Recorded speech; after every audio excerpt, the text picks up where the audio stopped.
دیکھیے مسئلہ اس وقت یوں ہے کہ جو امہ میں میرا خیال ہے جو جہاں تک سینٹیمنٹ ہے عوام کا، اس میں ڈاؤٹ ہی کوئی نہیں.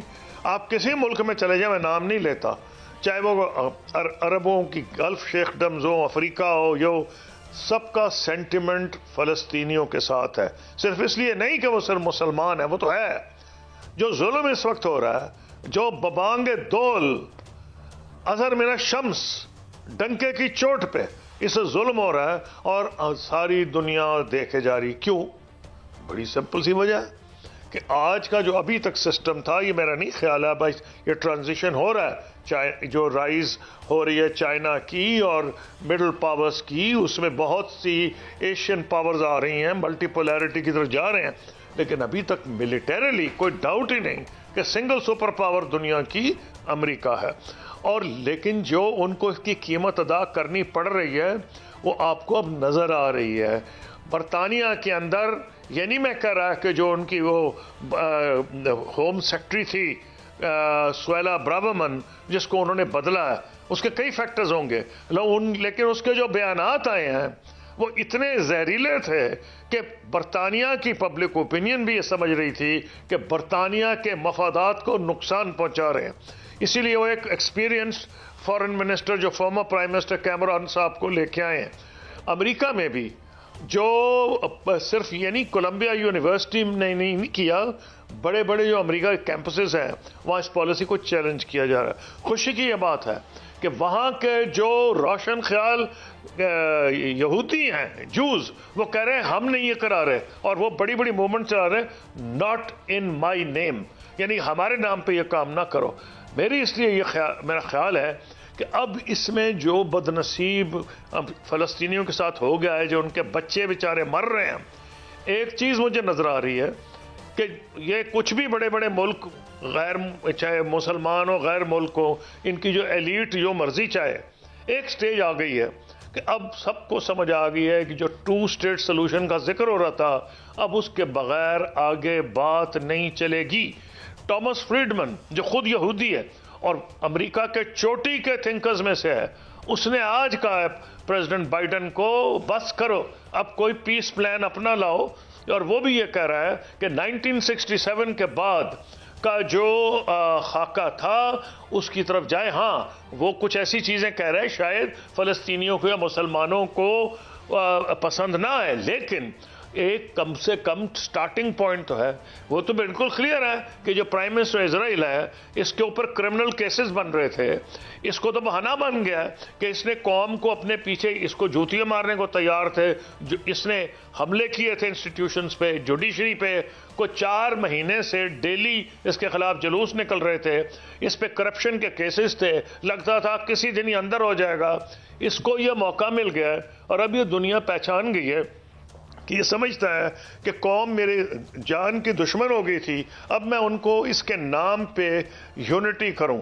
لیکن ایک بات بالکل کلیئر ہے کہ جو ہاسٹیجز حماس کے پاس ہیں، یہ اتنی آسانی سے اسرائیل اپنے مقاصد حاصل نہیں کرے گا، کیونکہ وہاں انہوں نے آفر آج پھر کی ہے حماس نے، اور وہاں انسانی جی قصوری صاحب، آپ ایک دانشور ہیں، رائٹر ہیں، اور ظاہر ہے آپ متنازعہ ایشوز پہ بات بڑا ہمیں اچھا بھی لگتا ہے کہ آپ بڑے وائڈر جاتے ہیں، لیکن میں کیونکہ آپ نے ہماری دکھتی رگ پہ ہاتھ رکھ دیا ہے.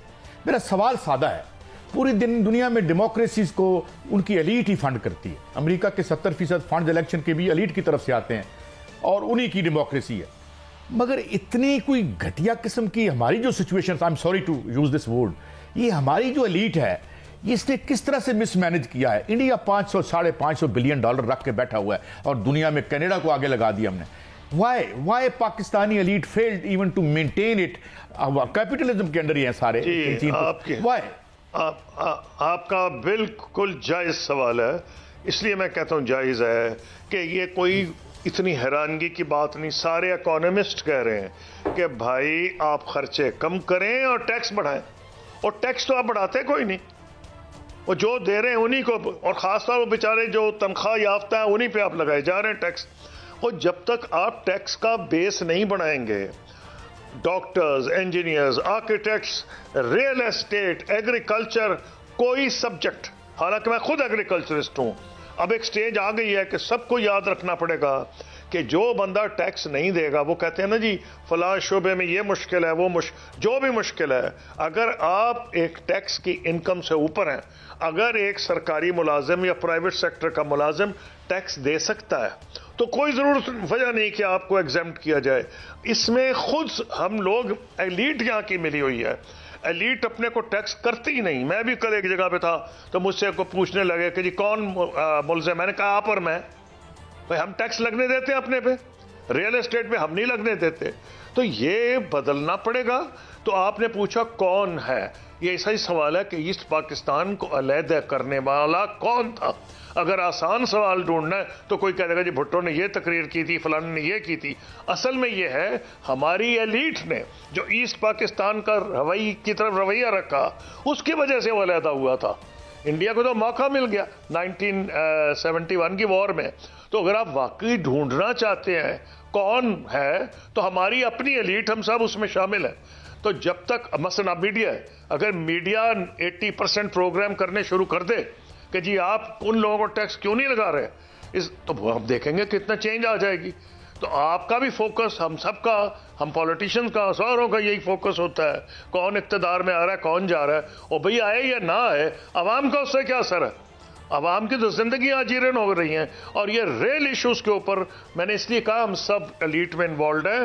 کئی لوگ فائنینس کی بیسس، کئی جو میڈیا کے جو مین لوگ ہیں، آپ لوگوں کا تو بہت زیادہ انفلوئنس ہے، پبلک اوپینین کو آپ لوگ متاثر کر سکتے ہیں. ہماری جوڈیشری جو ہے اس کی ججمنٹس مسئلے، میڈیا کا انفلوئنس اب قبر کھود چکی ہے میڈیا کی. ادب احترام کے ساتھ، آپ ایک بزنس مین بھی ہیں، آپ کا بہت ویژن ہے. جس طرح ملک کو چلایا جا رہا ہے، ایک بڑی سیاسی جماعت کو ایک سائیڈ پہ کیا جا رہا ہے، اور ڈالر جو کم ہو رہا تھا پھر زیادہ جا رہا ہے. ان فیوچر کوئی آپ بہتری دیکھ رہے ہیں یا مزید حالات تھوڑا سا کشیدہ دیکھ رہے ہیں؟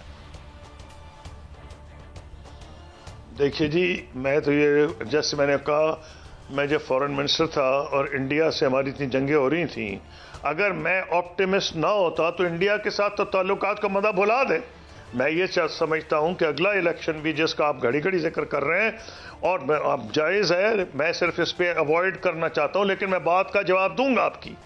ایشو یہ ہے کہ جو الیکشن ہوگا it should be free and fair, اور اگر انٹرنیشنل آبزرورز آئیں گے فائنل ججمنٹ ان کی ہوگی، اور international observers must be allowed to come in and inspect. تو میں جہاں تک 100% آپ فری اینڈ فیئر کہہ رہے ہیں، پاکستان کی تاریخ میں کوئی نہیں ہوا، لیکن کیا یہ جواز تو نہیں کہ آئندہ نہ ہو؟ ہم سب کو اس سے سبق سیکھنا پڑے گا. لیکن یہ صرف معاملات پولیٹیشینز کے لیے نہیں ہیں، یہ بڑا گہرا یہ اسٹیٹ کرائسس ہے کہ وہ ہم سے بھوٹان تو خیر بہت خوش لوگ ہیں وہاں کے، تو گروس نیشنل ہیپینس میں شاید ایشیا میں سب سے زیادہ ہیپی ہیں، لیکن بنگلہ دیش ہم سے اتنا پیچھے تھا، انہوں نے کیسے آگے چلے گئے؟ ایک چیز کنٹینیوٹی آف پالیسیز کو سبق بھی تو سیکھنے ہیں نا.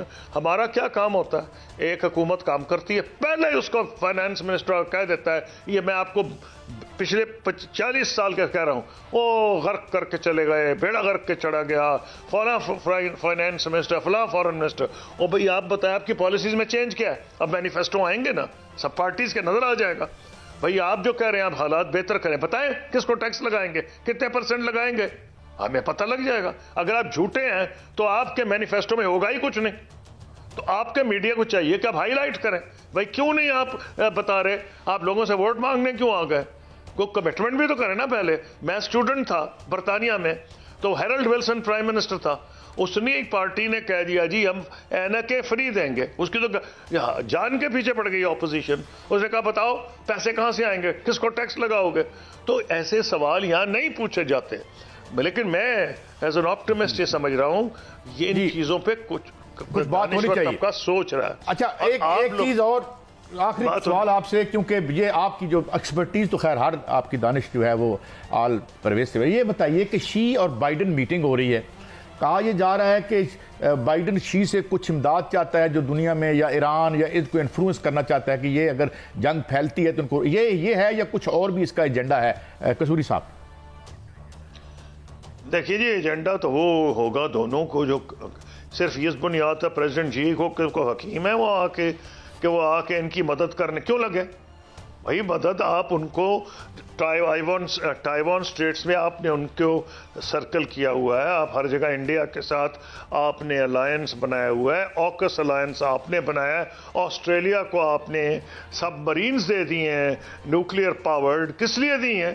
چین کو کنفرنٹ کرنے کے لیے. وہ تو دوسری بات ہے کہ آسٹریلیا کا نیا پرائم منسٹر آیا البنیز, وہ آہستہ آہستہ چین کے قریب جانا چاہتا ہے دوبارہ.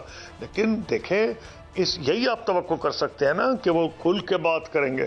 وہ اگر چائنا کا پریزیڈنٹ سے وہ یہ کیا توقع حاصل چاہیں گے, وہ یہ چاہیں گے کہ جی یہ جو مڈل ایسٹ میں ہو رہا ہے اس میں آپ ہماری مدد کریں. کیوں کریں جی؟ وہ آپ کیا ان کے لیے کر رہے ہیں؟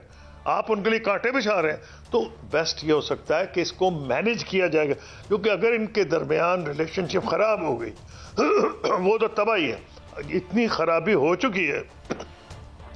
اگر اس میٹنگ میں یہی نکل آیا کہ جی انہوں نے اگری کیا ہے بیسکس پہ, لیٹ سے ڈیفنس کے اوپر کچھ ایسی ان کی اگریمنٹس ہو جائیں کہ مزید ابتری کی طرف نہ جائیں, اور اکنامک وارفیئر جو امریکہ نے شروع کیا ہوا ہے اس میں کچھ آپس میں لین دین ہو جائے کہ جی ہم یہ نہیں ہے کہ آپ کی جتنی ٹیکنالوجی آپ پہ بند کر دیں گے. اگر آپ بند کریں گے تو انہوں نے جواب دیا ہے, اور ریئر میٹلز کی مناپلی تقریباً چائنا کے پاس ہے.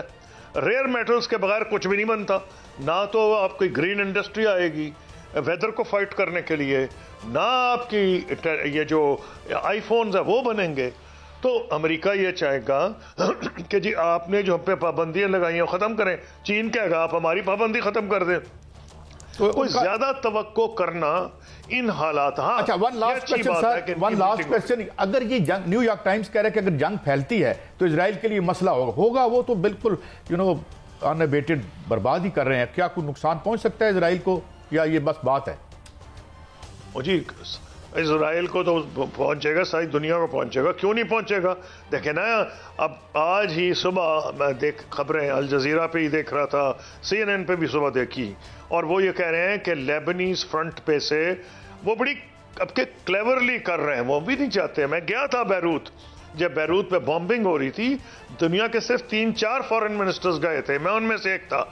وہ تباہی آئی ہوئی تھی, اوپر سے بمباری ہو رہی تھی, اور میں ہوائی جہاز میں نہیں گیا کیونکہ اس کے لیے اسرائیل کی اجازت چاہیے تھی. میں گیا تھا موٹر سے ایک, اور وہ کسی گاؤں میں ٹھہرا تھا شام میں, اور دنیا کا سب سے بڑا میں نے اس دن ٹریفک جیم دیکھا. سب لوگ بیروت سے بھاگ رہے تھے اور میں بیروت جا رہا تھا. جو انہوں نے بیروت کا حشر کیا ہوا تھا, اس لیے حزب اللہ یہ تو نہیں چاہتا کہ بیروت کا وہ دوبارہ ہی حشر کر دے. لیکن حزب اللہ کو یہ بھی پتا ہے, اور ایران کو بھی پتا ہے, ہوتیز کو بھی پتا ہے, عراق کی ملیشیاز کو بھی پتا ہے کہ اگر اسرائیل یہاں کامیاب ہوا تو ہم کو نہیں چھوڑے گا. اس لیے وہ کوشش حتی الامکان کریں گے کہ اسرائیل ان کا قیمہ نہ بنائے جو غزہ میں بنانے کی کوشش کر رہا ہے. اور آج لبنان کی طرف سے ہیٹ ہوئی ہے, اور یہ اسرائیل نے تھریٹس بھی کی ہیں. تو میں تو 100% کلیئر ہوں کہ اگر یہ جنگ جلدی نہ ختم ہوئی. قصوری صاحب, ایک بڑا لائٹر سا سوال